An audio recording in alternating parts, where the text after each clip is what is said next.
Hey gang, today Kyle's going to talk about how to use your red dot to include the do's and the don'ts. You should pay close attention.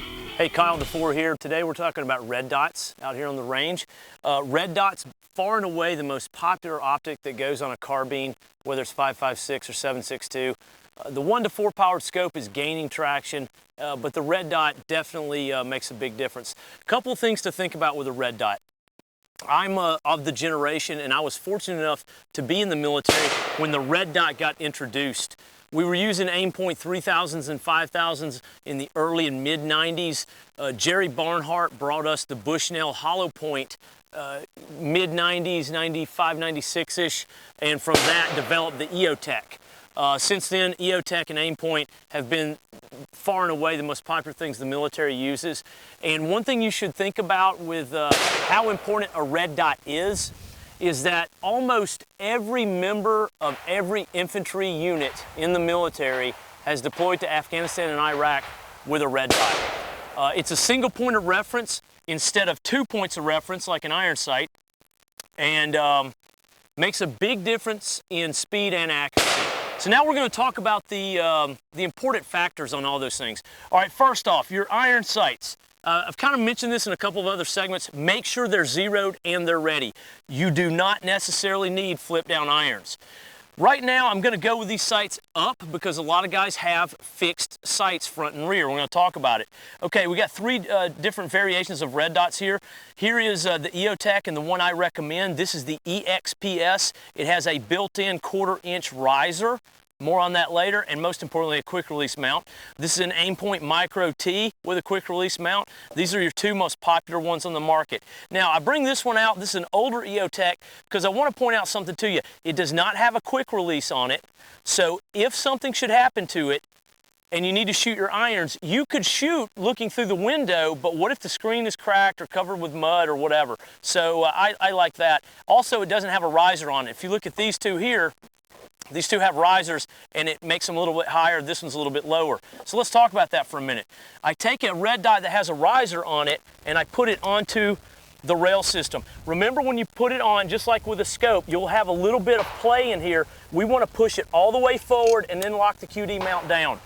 If you get back here and you look at your iron sights, if I mount the gun, my iron sights are in the bottom third of the red dot window. That's what the 1/4 inch riser gets you. Makes it a little bit easier to shoot.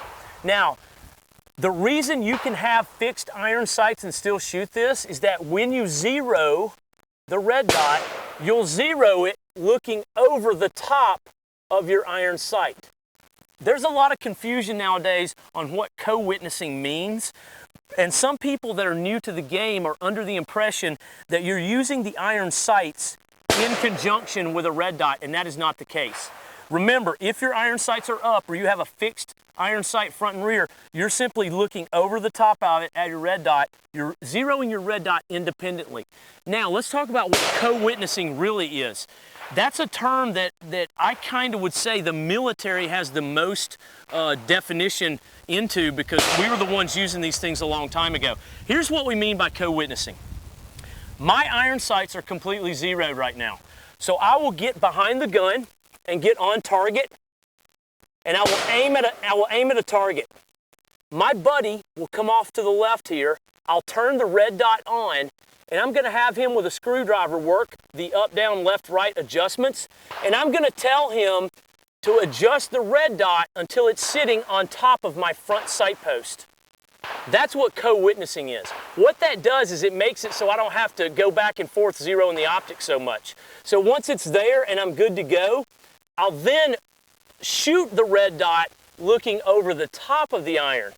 I'm only looking through the iron at the front to get the red dot close to zero. Now I'm going to shoot it actually with my eye looking over it and make any fine-tune adjustments there. The flip-down sights, of course, they help out because they make a little bit smoother of a profile. A lot of people don't like ignoring the front post with the red dot. They want it to go away, and that's fine. So that's the ins and outs of red dots. Make sure that you mount them correctly. Make sure that you can use your irons in conjunction with them. Make sure you're not using the red dot in conjunction with an iron, that defeats the whole purpose. A couple other things you need to know adjustment-wise, both the EOTechs and the aim points are half MOA adjustments, which means 2 clicks will move 1 inch at 100 yards. So with all that knowledge, you can get out there, get one of the most important aspects of a carbine, and happy shooting. We'll see you out there on the range. Trigger Time TV is brought to you by Raven Concealment System, Troy Industries, Troy Defense, Legion Firearms, U.S. Optics, Meredith Rifle, Dark Angel, Keltec, Yeti, Crossbone, Wiley X, Vertex, Black Rain Ordnance, Huber Concepts, Tac Strike, and WW Guns. I'd like to dedicate this episode to a fellow platoon leader from Bravo 275 and a friend. Lieutenant Colonel Marty Martin was killed in service to his country on 7 April 2001. March or die. Closed caption provided by Wiley X.